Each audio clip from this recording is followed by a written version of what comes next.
seluruh aspek dari ajaran Islam itu bermuara, kemudian berjalan dan menuju kepada satu nilai, yaitu cinta kasih.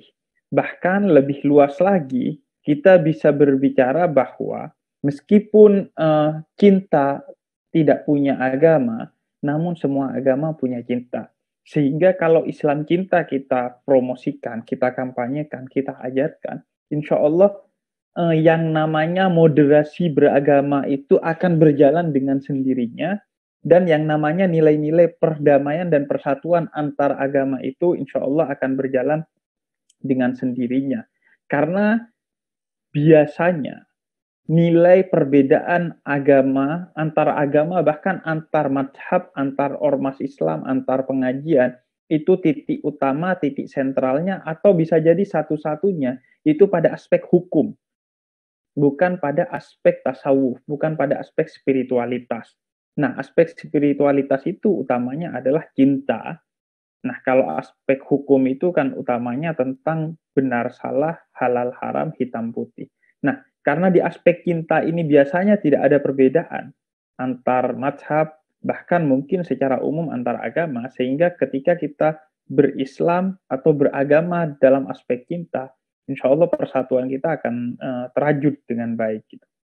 Nah, selanjutnya mengenai Islam cinta itu sendiri, sebenarnya kalau kita, saya akan memulai secara teori saja dulu sedikit, bahwa kalau kita kaji tentang ajaran Islam itu sendiri, seluruh aspek dari ajaran Islam itu sendiri kan berorientasi cinta kasih. Yang pertama, misalnya, kita berbicara tentang Tuhannya, yaitu Allah Subhanahu wa Ta'ala. Allah itu memperkenalkan dirinya dengan dua sifat utama, yaitu Ar-Rahman dan Ar-Rahim. Sifat dan nama Allah itu jumlahnya tidak terbatas, kemudian dirangkum menjadi 99, kemudian oleh banyak ulama, dan kemudian Allah sendiri memperkenalkan dirinya dengan dua nama dan sifat utama, yaitu Ar-Rahman dan Ar-Rahim. Yang satu akar kata, yaitu Rahman, yang artinya maha cinta kasih. Nah, itu yang memperkenalkannya adalah Allah. Bahkan Allah katakan bahwa ini yang namanya dua namaku ini yang maha cinta kemanapun kamu pergi. Bukan hanya saat membaca Al-Quran, tapi kamu melakukan apapun awali dengan menyebut namaku yang penuh cinta. Dan memang ini menjadi penting untuk kita promosikan Islam sebagai cinta ini, karena kajian-kajian dari fenomenolog agama itu rata-rata memposisikan Islam seperti agama Yahudi yang berkecenderungan hukum. Faktanya pun Islam di Indonesia misalnya itu kecenderungannya lebih beraspek hukum dan ritual-ritual yang sifatnya mahdoh. Misalnya masjid itu penuh sekali walaupun sholat subuh gitu. Kemudian kita berbondong-bondong berangkat haji. Orang Indonesia itu 240.000 setahun yang berangkat haji, belum yang umroh, mungkin jutaan yang umroh. Jadi aspek hukum dalam Islam itu sudah terpromosikan, dan memang Islam dianggap sebagai agama hukum. Walaupun kemudian ada beberapa nama seperti Anne Marie Simmel, Karen Armstrong, yang atau kalau nama-nama lain, ada banyak nama yang kemudian mempromosikan Islam sebagai agama kasih, sebagaimana Kristen juga. Nah, jadi yang pertama, aspek Allahnya memperkenalkan diri, memperkenalkan zatnya sebagai zat yang maha cinta kasih. Allah Subhanahu wa Ta'ala. Dan kalau kita lihat, bahkan bukan hanya Allah memperkenalkan dirinya sebagai yang bernama dan bersifat yang maha cinta, tapi Allah katakan di dalam Al-Quran, kataba rabbukum ala nafsihir rahmah. Allah tetapkan atas dirinya bahwa segala sesuatu yang keluar dari zat Allah itu adalah penuh dengan cinta kasih. Sehingga seluruh dari ketetapan Allah Subhanahu wa Ta'ala itu penuh dengan cinta kasih. Dengan begitu, maka belum pernah saya menemui misalnya orang yang mati kelaparan itu karena rezekinya diboikot oleh Allah Subhanahu wa taala karena dia ateis. Itu saya belum pernah ketemu. Jadi walaupun ateis, Allah tetap kasih rezeki. Meskipun dia tidak menyembah Allah, bahkan menganggap Tuhan itu tidak ada, Allah tetap kasih rezeki dia. Bayangkan, padahal yang nyiptain dia Allah masih dikasih rezeki, meskipun dia tidak nyembah Allah Subhanahu wa ta'ala. Yang ada malah ada orang kelaparan karena nggak dikasih makan sama tetangganya. Yang memboikot adalah manusia yang merasa lebih hebat dari Tuhan. Itu ada. Tapi kalau Allah belum pernah memboikot karena tidak menyembah Allah. Bahkan jangankan rezeki yang sifatnya makanan. Jodoh saja, jodoh itu kan di tangan Allah Subhanahu wa ta'ala. Jodoh itu di tangan Tuhan. Meskipun ada orang yang tidak menyembah Allah, itu tetap Allah kasih jodoh. Padahal dia gak nyembah Allah itu loh. Itu kan maha cintanya Allah Subhanahu wa ta'ala. Walaupun jodoh di tangan Tuhan, orang yang gak nyembah Tuhan tetap dikasih jodoh gitu. Jadi itu yang menunjukkan bahwa Allah itu maha cinta kasih. Sehingga seluruh ketetapannya itu berbasis kepada cinta. Bahkan dalam salah satu hadis qudsi dikisahkan Nabi Ibrahim itu pernah kemudian tidak mau memberikan hidangan makanannya di rumahnya yang beliau biasa beri kepada siapa saja yang lewat di depan rumahnya karena orang itu tidak menyembah Allah. Karena Nabi Ibrahim ini kan punggawa tauhid. Yang pertama kali yang menyebarkan bahwa Allah itu esa, yang dikasih tugas utama itu oleh Allah. Kemudian kata Nabi Ibrahim, ada seorang zindik umur 70 tahun datang ke Nabi Ibrahim. Kata Nabi Ibrahim, wah kamu percaya dulu dong sama Allah. Gak enak ini rezeki dari Allah. Saya juga tukang nyebarkan nilai-nilai tauhid. Masa saya ngasih makan kamu tanpa kamu nyembah Allah? Ya apa salahnya nyembah Allah gitu. Toh itu yang benar begini dan begitu. Kata dia, saya gak mau menggadaikan ketidakberimanan saya dengan sepiring nasi. Maka orang itu pergi dan kemudian turunlah wahyu kepada Nabi Ibrahim. Kata Nabi Ibrahim, kata Allah Subhanahu wa taala, wahai Ibrahim, orang itu sudah berumur 70 tahun.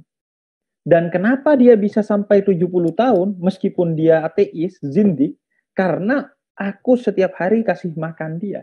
Sedangkan minta makan sekali kepadamu, engkau tidak beri atas nama aku.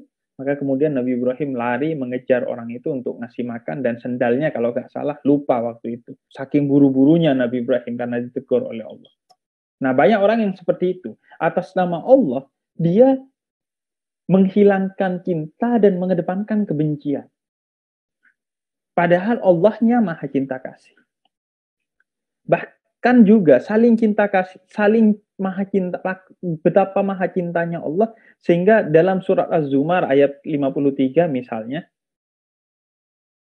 ini sengaja saya kutipkan ayat-ayat gitu karena di hikmah, kalau di tempat lain biasanya saya gak kutip-kutip ayat gitu, karena saya di konten-konten anak muda, di Kultum Pemuda Tersesat itu pernah ngutip ayat, mereka sangka kemudian diru'yah sama saya. Kalau di sini kan aman insya Allah. Nah jadi di surat Az-Zumar ayat 53, itu Allah katakan bahwa meskipun dosamu melampaui batas, jadi dosa yang melampaui batas, Allah tetap ampuni jika kamu memohon ampun kepada Allah. Jadi walaupun dosanya ini unlimited sudah, jadi dikasih batas tapi berlebihan dosanya, Allah tetap ampuni. Begitu cintanya Allah. Bahkan orang-orang dikisahkan di dalam suratul A'raf tentang ashabul A'raf, orang-orang ashabul A'raf yakni orang-orang yang amal ibadahnya dan dosanya 50-50, 50-50 nanti di akhirat. Itu yang terjadi adalah dia bukan melakukan extra time, babak tambahan, enggak diturunkan lagi ke dunia untuk sampai amal atau dosanya lebih gitu agar masuk neraka atau masuk surga, enggak. Kata Allah, siapa yang amal ibadah dan dosanya sama, merekalah orang-orang A'raf, ashabul A'raf, orang-orang yang berada di puncak, yang nantinya tetap Allah masukkan ke surga karena rahmatnya, cintanya Allah Subhanahu wa ta'ala. Padahal dosa dan pahalanya sama.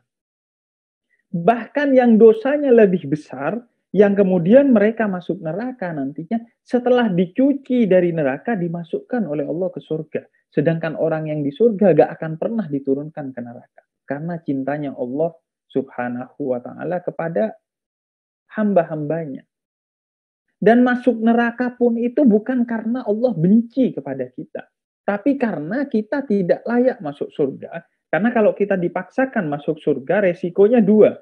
Yang pertama, orang surga akan melakukan gerakan demonstrasi seperti gerakan melawan Omnibus Law kemarin. Gak adil dong. Saya sudah capek-capek gak zina di dunia kok disamakan sama yang orang tukang zina gitu. Gak adil, saya mau keadilan. Itu yang pertama. Yang kedua, karena orang-orang yang berdosa itu kalau dipaksakan masuk ke surga, dia tidak akan menemukan kenyamanan. Seperti anak kecil atau seperti kita yang sedang sakit. Kalau kita makan es krim itu gak nyaman, justru akan memperburuk rasa sakit kita. Padahal es krim itu enak bagi orang yang sehat. Makanya agar kamu merasakan surga dengan nyaman, sebagaimana merasakan es krim dengan nyaman, maka sakitmu dihilangkan dulu sampai kamu sehat. Maka dimasukkanlah ke surga, dibersihkan itu penyakit-penyakitnya, baru dimasukkanlah ke neraka, dibersihkan penyakitnya, baru dimasukkan ke surga. Jadi karena cintanya Allah, ketika memasukkan ke nerakanya pun karena cintanya. Karena itu sudah janji Allah. Inna taghdabi ghalaba inna rahmati taglibu ghadabi. Sesungguhnya murkanya itu adalah bagian dari cintanya Allah subhanahu wa ta'ala. Nah, maka karena Allah maha cinta itu, kemudian kita ketika ingin menjadi seorang yang sukses di dunia dan akhirat, oleh Ibn Arabi, salah satu sufi terbesar, dikatakan bahwa tasawuf itu adalah yatakhallaku bi ahlakillah. Seorang yang sukses adalah seorang yang menjalani laku tasawuf. Dan tasawuf itu adalah berakhlak dengan akhlaknya Allah subhanahu wa ta'ala. Apa akhlaknya Allah? Semua sifat-sifat Allah yang mulia itu akhlaknya Allah subhanahu wa ta'ala. Yang semuanya seperti piramida berujung pada satu sifat utama, yaitu yang maha cinta kasih. Sehingga seorang yang mulia, seorang yang ingin sukses di dunia dan akhirat adalah seorang yang berakhlak dengan akhlaknya Allah, yang akhlak utamanya itu adalah cinta kasih. Bukan hanya kepada kawan, tapi kepada lawan. Dan karena manusia mulia itu dengan mengikuti akhlaknya Allah, maka manusia termulia itu, yaitu Nabi Muhammad SAW, itu berakhlak dengan akhlaknya Allah secara paling sempurna ketimbang manusia lainnya. Dan karena jalan menuju Allah itu adalah jalan menapaki akhlaknya Allah subhanahu wa ta'ala, maka misi utama Nabi Muhammad adalah liutammima makarimal akhlak, untuk menyempurnakan akhlak manusia. Akhlak itu bukan hanya etiket, tapi akhlak itu sumbernya dari hati, etika. Kalau etiket itu namanya kesopanan atau kesantunan, yang tidak mesti ada nilainya dan tidak mesti bersumber dari hati. Misalnya, saya kasih contoh, yang namanya kesopanan, Anda jalan, kemudian tiba-tiba ada Pak Fahrudin Faiz, Anda bungkukkan kepala Anda, itu yang namanya kesopanan. Tapi yang namanya akhlak, yang bungkuk itu bukan hanya badannya, tapi hatinya juga bungkuk ketika lewat di depan orang yang lebih pandai dari kita dalam keilmuan. Anda bisa saja kan badannya membungkuk tapi hatinya, halah Pak Fahrudin Faiz ini subscribernya juga masih berapa kok, banyakkan saya subscribernya gitu kan, bisa saja. Nah itu namanya kesantunan, etiket tanpa etika, kesantunan tanpa nilai, sopan santun tanpa akhlak. Tapi kalau yang namanya akhlak bukan hanya badannya yang membungkuk, tapi hatinya juga membungkuk ketika lewat di depan orang yang lebih berilmu dari kita, lebih berakhlak dari kita, lebih mulia dari kita, guru kita dan lain sebagainya, orang tua kita juga. Jadi itu yang namanya akhlak, bukan hanya kesantunan, tapi kesantunan plus nilai. Nah, karena itu Nabi Muhammad ya tahallaku bi akhlakillah secara sempurna. dibanding manusia-manusia lain. Anda lihat pribadi Nabi Muhammad. Pertama, sifat Nabi Muhammad itu yang sering kita tidak dengar, karena sifat utama Nabi Muhammad yang sering kita dengar adalah Al-Amin, Siddiq, Amanah, Tabligh, Fatonah. Padahal salah satu sifat utama Nabi Muhammad adalah Ar-Rahmah. Nabiur Rahmah beliau itu adalah Nabi yang penuh dengan cinta kasih. Sehingga seluruh bagian dari Nabi Muhammad itu penuh dengan cinta kasih.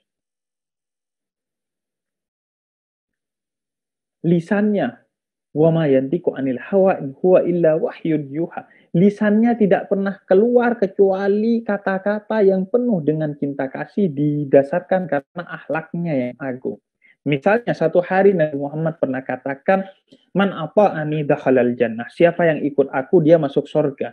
Wa man asani faqad abah. Siapa yang tidak ikut aku, maka ya dia berarti gak ikut aku. Padahal mafhum mukhaladahnya itu man ata'ani dakhalal jannah. Siapa yang ikut aku masuk surga. Kalau gak ikut aku, ya masuk neraka. Kan gitu secara logis. Mafhum mukhaladahnya, kebalikannya, paradoksnya kan seperti itu. Tapi lisan yang penuh dengan akhlak dan cinta kasih ini tidak mau keluar kata neraka dari lisannya. Maka beliau katakan, yang tidak ikut aku, ya berarti dia gak ikut aku. Neraka juga dong. Iya, neraka juga. Tapi lisannya selalu keluar kata-kata yang indah. Bahkan bukan hanya lisannya, tapi matanya. Matanya beliau itu, kata para sahabat itu diriwayatkan bersaksi. Kalau ada 13 sahabat duduk sama Nabi Muhammad, oh jangan 13 lah, angka sial kayaknya kalau 13. 15 lah, 15 sahabat itu duduk sama Nabi Muhammad. Itu misalnya 15 sahabat duduk dengan Nabi Muhammad. Itu ketika dia pulang ke rumahnya masing-masing, dia bercerita, semua itu bercerita kepada istrinya bahwa Nabi Muhammad hari ini perhatian banget sama saya. Merasa dirinya paling dilihat oleh Nabi Muhammad. Semua merasa begitu. Kenapa? Karena matanya penuh akhlak dan penuh cinta kasih, sehingga ketika melihat orang itu seolah-olah semua diperhatikan oleh Nabi Muhammad SAW. Jadi matanya itu penuh dengan cinta kasih. Kalau kita kan misalnya Li, sehormat-hormatnya kita ke Pak Fakhrudin Faiz, kalau Pak Fakhrudin Faiz misalnya sedang duduk sama Pak Jokowi, pasti mata kita ke Pak Jokowi terus. Iya Pak, iya Pak, gitu. Pasti itu sudah. Walaupun ilmunya Pak Fakhrudin Faiz itu jauh di atasnya Pak Jokowi, tetap kita. Atau Pak Fakhrudin Faiz misalnya duduk dengan Bakri gitu, yang kaya. Oh kita ke Bakri pasti, iya Pak.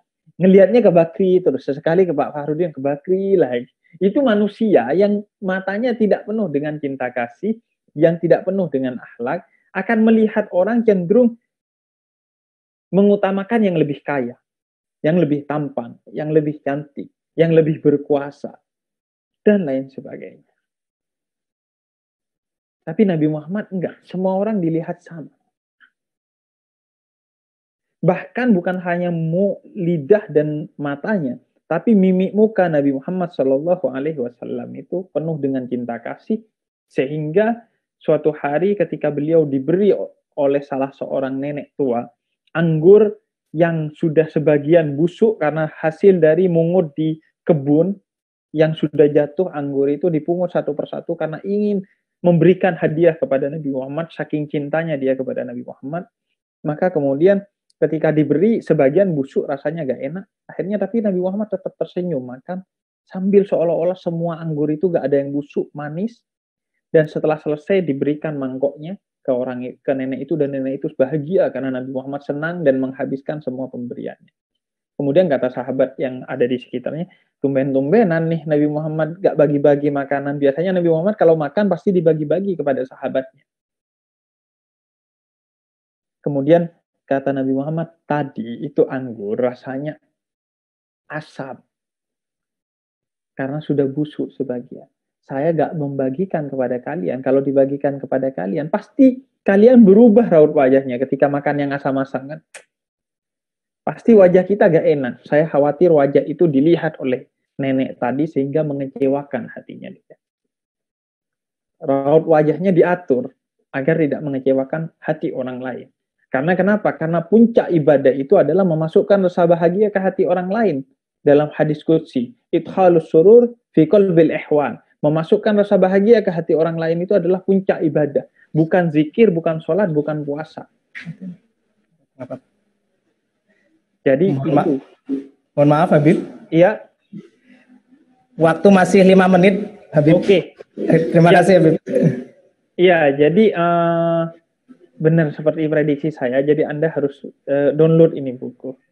Nah, jadi terakhir sebagai penutupan, jadi kemudian bagaimana kita yang mulia adalah ketika kita mengimplementasikan nilai-nilai cinta yang ada pada Allah dan Rasulullah itu kepada diri kita. Yatahallaku bi akhlaqillah. Itulah tasawuf. Berakhlak dengan akhlaknya Allah, dan akhlak utamanya Allah adalah penuh dengan cinta. Maka bagaimana, ini enak sekali, gampang sekali ngomong ini, kita harus menjadi pribadi yang penuh cinta. Tapi bagaimana caranya? Saya coba simplifikasi caranya dengan satu hal, yaitu kuncinya adalah riyadhah. Riyadhah itu artinya olahraga bahasa Indonesianya kan. Tapi dalam tradisi sufistik, tradisi tasawuf itu disebut riyadhah itu adalah latihan. Maka Anda tidak akan bisa sampai kepada titik yang lebih baik dalam mencintai orang lain dan mencintai segala sesuatu kecuali Anda latihan. Sedikit demi sedikit, sehari demi hari. Sedikit demi sedikit. Latihan untuk menjadi pribadi yang penuh cinta kepada orang lain, kepada seluruh makhluk Allah, dan utamakan latihan mencintai orang yang tidak mencintai kita. Habis kau. Gimana itu, Bah? Bayangkan jomblo itu suruh mencintai orang yang tidak mencintai kita. Aduh, sudah cintanya ditolak tapi harus tetap mencintai, itu gimana? Nah, itu butuh latihan. Akhlak yang paling utama adalah berakhlak kepada orang yang tidak berakhlak kepada kita. Maka itu butuh latihan. Riyadhah namanya. Seorang sufi tidak kemudian sampai di satu derajat yang tinggi. Dia menapaki jalan demi jalan sebagaimana mi'rajnya Nabi Muhammad dari langit pertama ke langit kedua. Dari awalnya mi'raj horizontal dari Masjidil Aqsa ke dari Masjidil Haram ke Masjidil Aqsa. Artinya berjalan menapaki manusia demi manusia baru menapaki jalan Allah Subhanahu wa taala dari satu langit ke langit yang lainnya. Seorang sufi begitu. Dia jalani semua rintangan seperti Tong Sangcong yang perjalanan ke barat itu, rintangan di muka bumi dia lalui sebagai latihan bagi dia, dan kemudian dia menapaki langit-langit untuk menuju Allah Subhanahu wa taala. Tidak bisa tidak kecuali dengan latihan. Dan ketika Anda tidak bisa langsung, maka berarti Anda manusia. Karena kalau yang langsung sampai kepada Allah itu jadinya malaikat. Maka jangan pernah berputus asa. Maka harus menjalani. Dan saya yang ngomong di sini juga bagian dari orang yang sedang belajar untuk menjalani itu. Jadi sedikit demi sedikit melatih diri, riyadhah, untuk membentuk diri menjadi pribadi yang penuh dengan cinta kasih. Bukan hanya kepada kawan, tapi juga kepada lawan, dan bukan hanya kepada Allah dan Rasulnya, tapi kepada sesama manusia, bahkan kepada seluruh makhluk Allah Subhanahu wa taala. Terakhir, saya akan tutup dengan dua cerita. Yang pertama, satu kisah dari Habib Abdul Qadir Jeddah. Beliau itu sholat Jumat, pulang dari sholat Jumat, kemudian masuk ke dalam pintunya, diantar oleh jamaahnya, dan jamaahnya kan biasa, yang nutupin pintunya itu biasanya jamaahnya kan, para orang-orang yang muhibbinnya. Padahal tangannya Habib Abdul Qadir masih ada di atas mobil, jebret gitu, kejepit tangannya.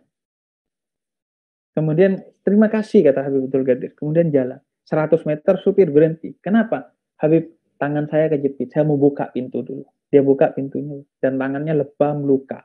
Kata supir, kenapa gak dari tadi? Bilang Habib, kalau saya bilang dari tadi, para jamaah yang mengantar saya dan menutupkan pintunya pasti akan sangat sedih karena menyakiti orang yang dicintainya. Saya gak mau dia merasakan kesedihan itu.